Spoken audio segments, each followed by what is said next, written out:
Assalamualaikum warahmatullahi wabarakatuh. Berjumpa kembali dengan saya Sudarmono, calon guru penggerak Angkatan 9 Kota Magelang. Pada pertemuan kali ini, saya akan melakukan percakapan praobservasi dan saat ini saya bersama dengan Ibu Kholidah Agustin. Assalamualaikum Bu Kholidah. Waalaikumsalam Nah, warahmatullahi insya Allah kita akan melakukan percakapan sebelum nanti Bu Kholidah Agustin akan eh, melakukan pembelajaran di kelasnya. Baik Bu Kholidah, insya Allah pada hari ini kita akan melakukan percakapan praobservasi sebelum nanti Bu Kholidah masuk ke kelas. Harapannya dari percakapan ini kita bisa tahu apa yang Ibu persiapkan dan apa rencananya akan dilaksanakan pada saat nanti pembelajaran, Bu. Jadi pertanyaan pertama yang akan saya sampaikan itu adalah eh, tujuan pembelajaran apa yang nanti akan Bu Kholidah sampaikan waktu pembelajaran. Terima kasih atas waktunya Pak Sudarmono. Materinya di kelas 7 yang saya ampu itu memasuki materi perbandingan atau rasio. Jadi untuk pertemuan depan saya mencoba untuk pertemuan itu tujuan pembelajaran yang ingin saya capai adalah siswa dapat menggunakan faktor skala untuk menyelesaikan masalah yang berhubungan dengan rasio. Oke, berarti materinya adalah faktor skala ya? Iya, fokus pada faktor skala. Oke, nah kemudian yang kedua Bu Kholidah, untuk area pengembangan ya, area pengembangan kira-kira Bu Kholidah akan fokus kemana untuk pembelajaran berikut pertemuan nanti yang akan rencana dilaksanakan oleh Bu Kholidah Agustin? Oh iya, untuk pengembangannya saya ingin mencoba untuk menerapkan pembelajaran KSE atau pembelajaran sosial emosional. Kemudian saya ingin mengembangkan mengenai pembelajaran berdiferensiasi. Sebelumnya saya pernah melaksanakan tapi dengan pembentukan kelompok yang berbeda. Nah ini saya ingin mencoba yang berdiferensiasi dengan model kelompok yang baru. Gitu. Oke, jadi kelompoknya diubah gitu ya? Iya. Oke, dengan susunan yang berbeda. Iya. Baik Bu, yang ketiga, saya ingin mendengar nih rancangan pembelajaran yang ingin Ibu terapkan di kelas, terutama mungkin strateginya atau metode atau model yang akan Ibu terapkan nanti di pembelajaran apa kira-kira? Untuk modelnya saya fokusnya di sini cooperative learning. Cooperative learning. Okay, dengan metodenya nanti diskusi berkelompok. Jadi siswa berkelompok, kemudian ada diskusinya antar kelompok. Jika dalam kelompok itu masih belum bisa menjawab pertanyaan, mungkin baru ditanyakan kepada saya. Gitu.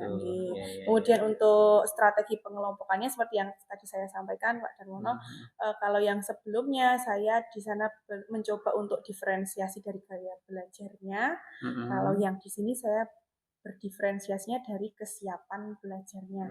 Jadi dari yang sebelumnya saya lihat nilai tugasnya sudah lebih tinggi, maka saya kelompokkan di kelompok A, kelompok yang tinggi, dan kemudian yang masih kurang pencapaiannya saya kelompokkan di kelompok B atau kelompok yang lain. Nah, di sana nanti untuk pemberian soalnya juga jumlahnya berbeda karena yang kelompok tinggi nanti jumlahnya lebih banyak dengan kompleksitas yang lebih tinggi.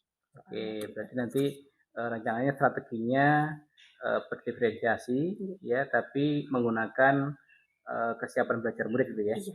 Baik. Baik. Kira-kira nih untuk media pembelajaran yang nanti akan digunakan pada saat pembelajaran apa saja kira-kira? Ini saya sedang mempersiapkan untuk LKPD-nya. LKPD-nya untuk dua pengelompokan tadi ya, ada LKPD-A, kemudian LKPD-B, kemudian untuk materi tayangnya saya mempersiapkan PowerPoint, dan juga ada video singkat mengenai materi skala. Oke, baik. Berarti sudah disediakan ya mulai dari video dan sebagainya sudah disiapkan ya. Baik, kira-kira kapan Bu Titin mau melaksanakan pembelajaran ini? Mungkin hari apa, di kelas berapa, di jam berapa gitu? Ini rencananya saya akan melaksanakan pembelajaran ini hari Senin, tanggal 4 Maret 2024 di kelas 7G jam ketiga dan 4. Oke, Senin 4 Maret ya? Iya. Oke, berarti nanti saya di Senin 4 Maret saya akan berkunjung ke kelas Bu Titin ya, untuk melakukan pengamatan ya, dan mencatat apa-apa yang mungkin terjadi di kelas itu. Dan setelah itu Bu Titin nanti saya akan melakukan percakapan yang kedua ya, setelah observasi akan ada percakapan pasca observasi. Ya, insya Allah nanti akan didampingin oleh pengajar praktik gitu. Oke. Baik, terima kasih Bu Titin atas waktunya. Nah, terakhir Bu Titin, Kira-kira apa yang Ibu dapatkan dari percakapan kita hari ini, Bu?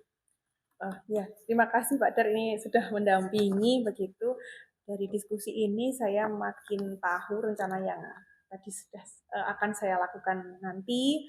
Termasuk tadi saya terpikir sebenarnya PPT-nya sudah siap, videonya apakah ada mungkin video yang lebih singkat sehingga mungkin singkat tapi isinya tetap sama sehingga siswa lebih fokus, karena kalau video katanya 7 menit lebih nanti siswanya sudah jauh. Maka nanti saya perlu mencari lagi video yang mungkin lebih jelas begitu. Untuk LKPD, insya Allah tinggal print nanti untuk dibagikan kepada siswa. Baik. Terima kasih Bu Titin.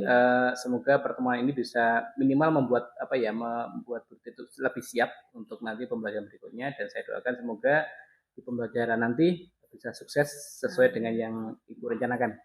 Baik, terima kasih atas waktunya Bu Titin. Baik teman-teman, alhamdulillah saya sudah melakukan percakapan dengan Bu Titin. Dan terima kasih atas perhatiannya. Assalamualaikum warahmatullahi wabarakatuh.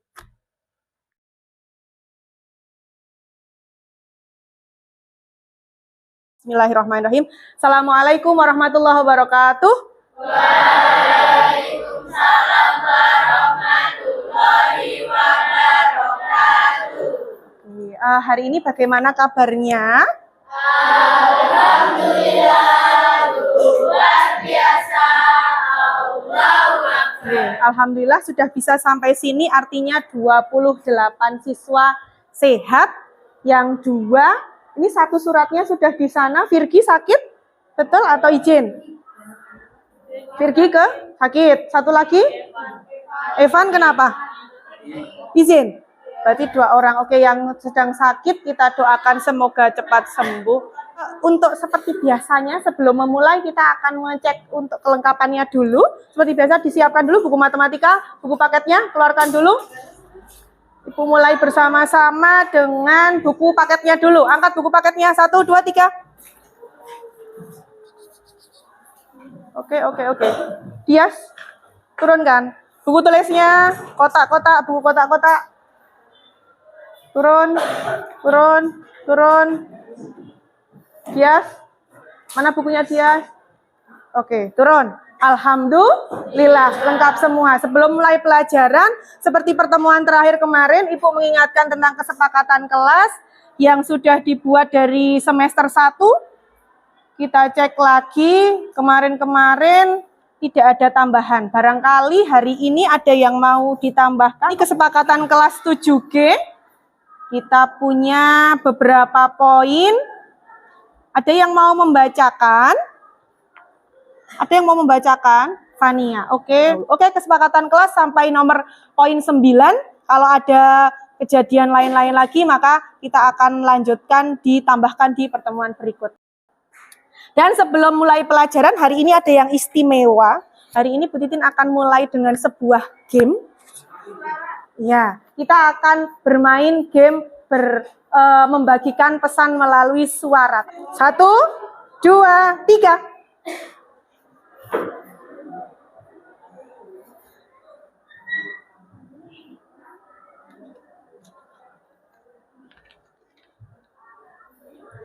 Oke, Ibu bacakan. Dua-duanya sudah selesai menulis? Tulisannya adalah perkalian pembagian aku hafalkan tanpa beban. Mana yang lebih tepat? Laki-laki, beri tepuk tangan dulu untuk laki-laki. Oke, sebelum memulai itu karena kalian habis jalan-jalan, coba kita stop dulu. Apa itu stop artinya? Berhenti. Stop. S, berhenti. T, take a deep breath. Yang pintar bahasa Inggris apa? Take a deep breath. Tarik nafas dalam-dalam, kemudian O, observasi, dan P, baru proses. Kita lanjutkan nanti. Kita mulai dari yang pertama, tahapan pertama, stop. Tidak ada yang pegang pensil, tidak ada yang pegang penggaris, dan lain-lain. Semuanya stop dulu. Semua kegiatannya stop dulu. Kemudian relaksasikan sini. Tarik nafas dulu dalam-dalam. Keluarkan. Tariknya dari hidung, keluarkannya lewat mulut. Setelah ini kita konsentrasi untuk belajar. Ya, proses, kita mulai berproses. Ibu setelkan 1 kali materi tentang apa kemarin Ibu sampaikan. Hari ini kita belajar tentang S Skala. Apa itu? Skala. Halo sobat pelajar, jumpa lagi di ruang belajar channel. Kali ini kita akan belajar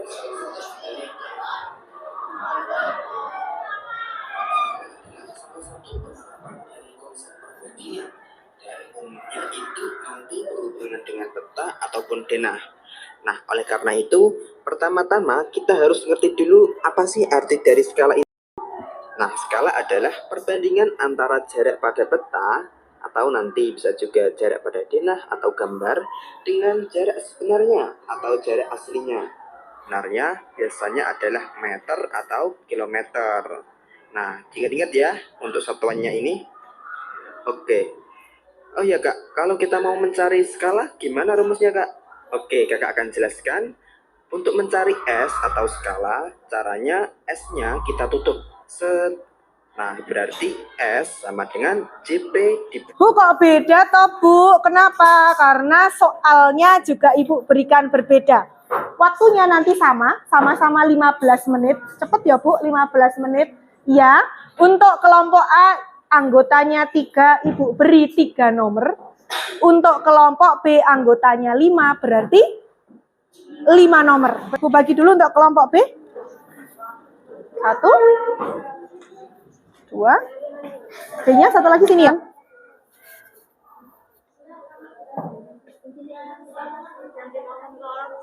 Satu banding 5 juta atau 1/5? Sama aja, 1/5 juta boleh, 1/5 juta boleh. Apa artinya? Apa artinya skala di peta itu artinya 1/5 juta itu apa? Assalamualaikum warahmatullahi wabarakatuh. Waalaikumsalam warahmatullahi wabarakatuh. Saya akan menjelaskan soal kedua.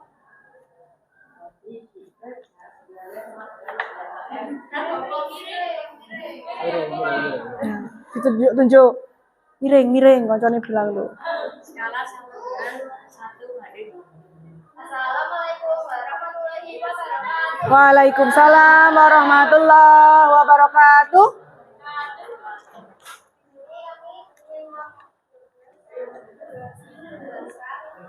Soal nomor yang keras Freya.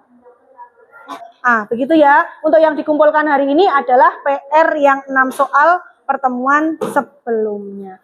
Untuk pertemuan hari ini, Bu cukupkan. Kita tutup dengan kesimpulan dulu. Hari ini kita belajar tentang apa? Skala. Oke. Rumusnya untuk skala segitiganya atas, kiri,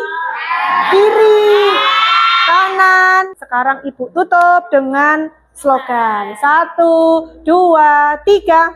Saya suka matematika, saya cinta matematika, saya bisa matematika. Amin, amin, amin. Assalamualaikum warahmatullahi wabarakatuh. Waalaikumsalam warahmatullahi wabarakatuh. Baik. Assalamualaikum warahmatullahi wabarakatuh. Waalaikumsalam warahmatullahi wabarakatuh.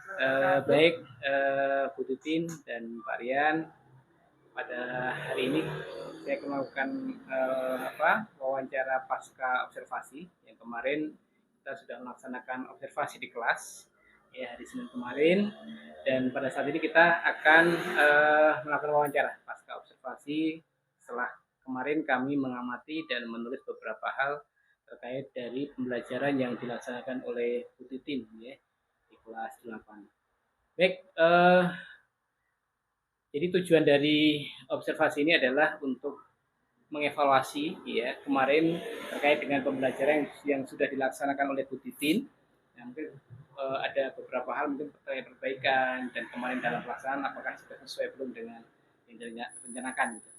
Baik, yang pertama Bu, pertanyaannya adalah bagaimana perasaan Bu Titin ya, terkait dengan observasi di kelas yang kemarin. Terima kasih Pak atas waktunya. Jadi alhamdulillah sekali kemarin sebelumnya merasa tertantang dan telah terlaksana, maka saya merasa sudah lega. Akhirnya sudah pernah mencoba di kelas saya pembelajaran berdiferensiasi, karena sebelumnya saya pernah berdiferensiasi tapi diferensiasi yang berbeda. Jadi alhamdulillah sudah lega melaksanakan pembelajaran berdiferensiasi sekaligus pembelajaran berbasis spiritual emosional juga. Ya. Baik, berarti alhamdulillah sudah bisa menerapkan ya Ya, beberapa alhamdulillah. pembelajaran terintegrasi dengan sosial emosional dan juga diferensiasi. Baik, bisa diceritakan kembali Bu, mungkin area pengembangan dari Bu Titin yang ingin dikembangkan kemarin terkait dengan pembelajaran yang sudah dilakukan, terkait dengan mungkin langkah-langkahnya, kemudian metode atau model yang digunakan. Untuk yang kemarin memang pertama kali saya mencoba untuk KSE-nya Pak. Jadi berapa itu saya cari tahu, kemudian saya terapkan kemarin. Jadi dari saya sendiri sebenarnya pengembangannya lebih ke sana karena itu baru pertama kali untuk saya. Kemudian untuk diferensiasinya juga saya kembangkan. Kalau sebelumnya mungkin pengelompokan berdasarkan gaya belajar saya pernah mencoba, yang ini kemarin saya kelompokkan berdasarkan kesiapan belajarnya. Jadi pengembangannya lebih ke dua itu, terutama KSI. Oke, sejauh mana dari Pak Bu Titin ya, dari area yang ingin dicapai dengan apa yang sudah terlaksana, kira-kira apakah sesuai dengan rencana atau berhasil atau ada hal yang mungkin lagi dari Bu Titin mungkin seperti apa? Alhamdulillah sebagian besar sudah terlaksana, hanya mungkin beberapa kekurangan kalau saya mungkin menilai bisa dikatakan berapa ya. Untuk keterlaksanaan ya Pak ya, kalau keberhasilannya saya belum melihatnya itu ya. Untuk keterlaksanaannya sekitar 90% katakanlah. Saya rasa itu tercapai dari apa yang sudah saya rencanakan. Baik, 90% ya tercapai dari apa yang direncanakan. Nah, kira-kira kekurangannya itu mungkin kan berarti kan kalau 90% ada 10% kekurangannya gitu. Nah, mungkin ada apa yang dirasa kurang atau apa yang kendala-kendala yang dihadapi ketika melakukan pembelajaran itu? Dari saya yang paling terlihat itu sebenarnya manajemen waktunya, Pak. Kalau untuk KSE-nya karena saya baru pertama mungkin mencobanya, yang ini juga ingin saya coba, yang ini juga ingin saya coba gitu. Nah, kemudian untuk meningkatkan fokusnya kemarin mungkin bisa dijadikan kelompok lebih kecil sehingga waktunya tidak makan terlalu banyak. Itu untuk KSE-nya. Kemudian, nah karena dari awal itu agak mundur, jadinya waktunya agak lama, sehingga untuk yang diferensiasinya pengelompokannya saya rasa sudah tepat, anak-anak seneng. Saya juga ketika menjelaskan lebih nyaman ya untuk kelompok yang lebih siap. Satu kelompoknya 5, saya jelaskan 1, mungkin semuanya udah bisa nyimak. Untuk kelompok yang kurang siap, satu kelompoknya 3, yang tidak lengkap mungkin ada 2 yang tidak hadir. Itu saya menjelaskannya juga lebih intens gitu karena kelompoknya lebih kecil. Cuma karena tadi waktunya yang di depan itu agak mundur, jadi untuk presentasi waktunya jadi lebih sedikit kemarin. Jadi berarti tadi sampaikan berarti kendalanya adalah mungkin di manajemen waktu ya. Baik. Jadi kira-kira ada rencana ke depan seperti apa kira-kira terkait dengan perbaikan mungkin kalau tadi kan maksudnya manajemen waktu gitu ya. Ke depan mungkin ada rencana yang ingin disusun seperti apa biar untuk mengatasi kendala-kendala yang dihadapi. Jadi karena saya rasa titik mulanya itu kurangnya itu karena di KSE-nya, mungkin saya bisa coba 1 atau 2, kemarin kan beberapa variasi itu saya masukkan semua. Jadi mungkin salah satu tapi itu lebih mengena ke anak, kemudian nanti presentasi karena itu juga manfaatnya banyak untuk anak, itu juga lebih banyak juga waktunya untuk eksplorasi ke anak. Ya, berarti mungkin di pengaturan ya, mungkin komposisi antara pembelajaran KSE dan pembelajaran yang ini. Pembukaan kemudian ke inti itu juga saya perlu manajemennya lebih ketat lagi. Oke, baik. Jadi rencana mau dilaksanakan kapan itu untuk biar dalam satu pembelajaran itu bisa terintegrasi semua dari mulai diferensinya dapat, kemudian KSE-nya dapat, kemudian kembali dapat. Rencana mau dilaksanakan kapan? Ini karena sudah mendekati tes, jadi kemungkinan ya setelah tes saya coba lagi, tapi dengan mungkin tadi pengelompokan untuk KSE-nya lebih kecil sehingga anak waktunya lebih sedikit untuk tidak makan banyak waktu untuk di bagian KSE ini. Tapi kontennya tetap sama sebenarnya. Semoga berhasil.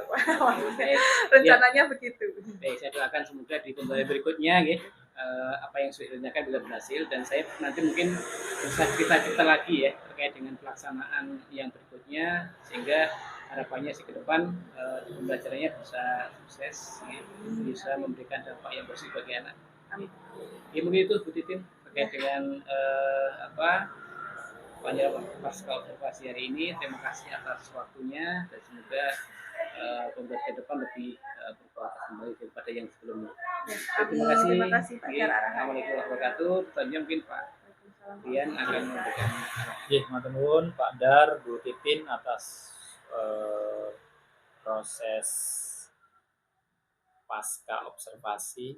Saya melihat intinya Pak Dar melakukan proses coaching ini berdiri sejajar, ya, tidak menggurui, tapi menggali potensi dari coaching untuk mencari solusi dari permasalahan yang dihadapi. Jadi tidak menggurui, jadi itu sudah bagus. Kemudian untuk Bu Titin sebagai coaching atau objek yang diobservasi,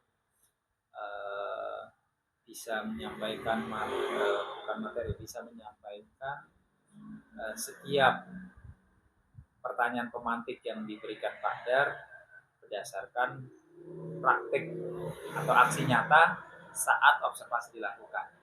Yang menarik bagi saya, observasi tersebut ternyata memotivasi Bu Titin untuk sebagai rencana pengembangan dirinya untuk melakukan yang lebih baik dari observasi yang sudah dilakukan. Itu buat saya poin plus, karena kan ada setelah diobservasi malah langsung ngobrol, wah jadi tambah malas dan sebagainya. Tapi ini tidak gitu.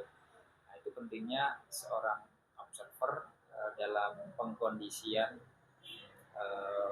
di ruangan saat observasi. Jangan observasi terkesan menjustifikasi, menilai, membuat suasana tegang atau wira-wiri. Nah, itu hal-hal itu yang perlu saya rasa udah on track. Terima kasih dari saya. Assalamualaikum warahmatullahi wabarakatuh. Waalaikumsalam. Terima kasih Bu Titin.